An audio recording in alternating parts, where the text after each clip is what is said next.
Inside JFK's crowded terminal, the air buzzed with rolling luggage and impatient boarding calls. But Quinella Royce walked with calm assurance. Her ivory blazer crisp, her steps unhurried, her short cropped hair framing a face that carried both elegance and command. To strangers, she looked like another professional woman boarding a flight alone. What no one knew was that she wasn't just another passenger. She was the chairwoman, majority shareholder, and CEO of Pinnacle Airways itself. And in her hand was a boarding pass stamped clearly with 2A. When she reached her row, that seat was already taken. A blonde woman with a polished bun and a designer tote perched like a trophy on the armrest looked up from her phone. "Oh, I think you must be mistaken," she said sweetly. Her name was Victoria Hartwell, a self-proclaimed VIP, platinum member for 12 years. She didn't even glance at Quinella's pass before dismissing her with a kind of smile meant to summon sympathy from onlookers. "Sweetheart, I've already settled in. Why don't you find another seat something more appropriate?" The word hung heavy, sharp as a slap. Passengers nearby shifted. A cough here. A child pulled closer there. Everyone recognized the ritual. That subtle questioning of who belonged in first class and who didn't. Quinella had lived through it all her life in Ivy League lecture halls, in boardrooms, even as the keynote speaker at charity galas. She held her boarding pass steady. "This is my seat. 2A. Victoria smoothed her cashmere wrap, tilted her head, and purred. "I know how things work. I'm sure the crew can find you something further back." A flight attendant named Sarah Chun approached. Uniform perfect, smile professional. She glanced between them and said gently, "Perhaps, Ms. Royce, we could seat you in 3C instead. It would save some time." The implication was clear. Asking the black passenger to adjust was easier than confronting the entitled white one. Quinella's voice stayed calm, edged only by conviction. "Why should I move when my boarding pass says 2A? Unbeknownst to them, a college student named Zoe Kim had already lifted her phone and was streaming the standoff live.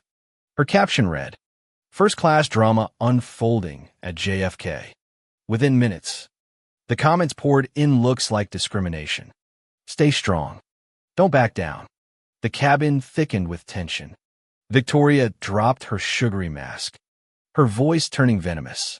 "People like you don't usually sit in first class." Gasps rippled down the aisle. Phones angled higher.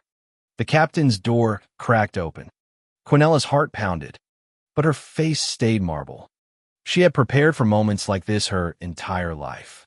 She turned to the cabin, letting her gaze sweep across every watching eye. Then back to Victoria. Her words were low but unmistakable. "This is my seat, and I'm not moving." The silence that followed was electric. Every passenger could feel this wasn't just about a chair. It was about dignity. Victoria pressed harder. "Do you even know who I am?" She sneered. Quinella's faint smile barely curved her lips. "Not yet, but you'll learn soon enough." Zoe's live viewers jumped from hundreds to thousands. Hashtags began forming in real time. Seat for respect. Flight drama. The internet was watching. When Captain Rodriguez arrived, Victoria seized the moment. "Captain, thank goodness. I requested this seat. I've been loyal for years." She's making a scene. But Quinella calmly handed over her pass. Seat 2A. Victoria's crumpled slip showed 2C. Still, the captain tried compromise. "Perhaps Ms. Royce would consider switching to 3C so we can depart." The air froze. Quinella's reply cut like lightning. "So, the rightful passenger should give up her seat while the one who refused to move is rewarded? At what point does customer service become discrimination?" Before the captain could answer, a voice rose from row 3. Elena Vasquez, a Washington Post correspondent, stood with her press badge glinting. "I've been observing this entire interaction. This looks like a civil rights violation in real time." Phone shot up openly now. Zoe whispered to her stream. "We're at 60,000 viewers, did you hear?" she said. "You people." The words detonated. Victoria tried to recover, but her arrogance was on record. The internet had already made up its mind. Back in Midtown Manhattan, Pinnacle executives scrambled as the incident exploded online. Their phones buzzed with trending hashtags, clips looping across platforms. Customers tagged competitors, demanding accountability. A multi-billion-dollar contract now teetered in jeopardy. And still, no one in the boardroom realized that the woman at the center of it all wasn't just a passenger. She owned the airline. On board, Quinella finally settled into 2A. Her calm, now the gravitational center of the cabin.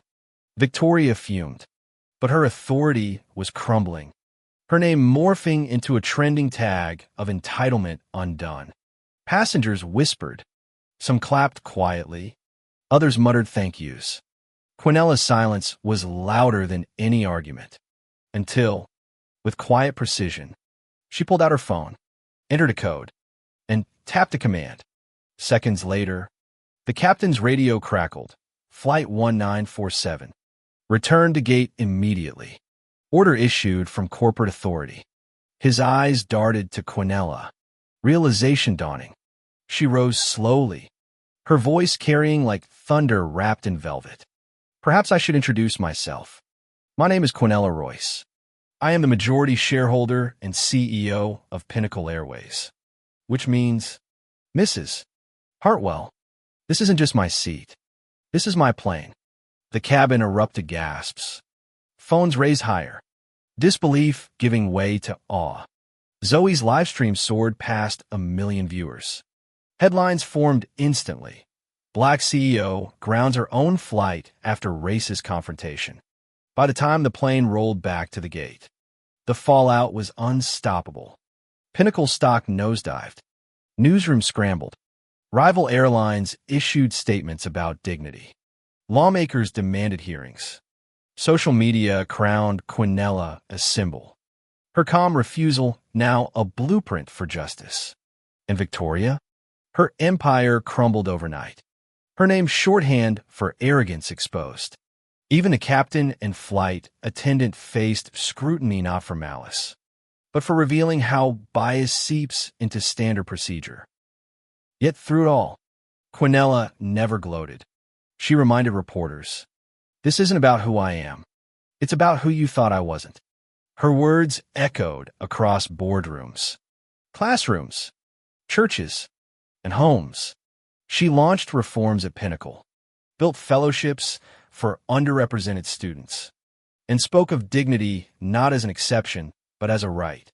Grace, not vengeance, became her legacy. And so the story that began with one stolen seat became a movement shaking an entire industry. A simple truth carried through it all. Respect isn't negotiable. Not for Quinella Royce. Not for anyone. And now, I'll turn the question to you if you were in her place. Would you have demanded retribution? Or would you have chosen to leave grace as your legacy?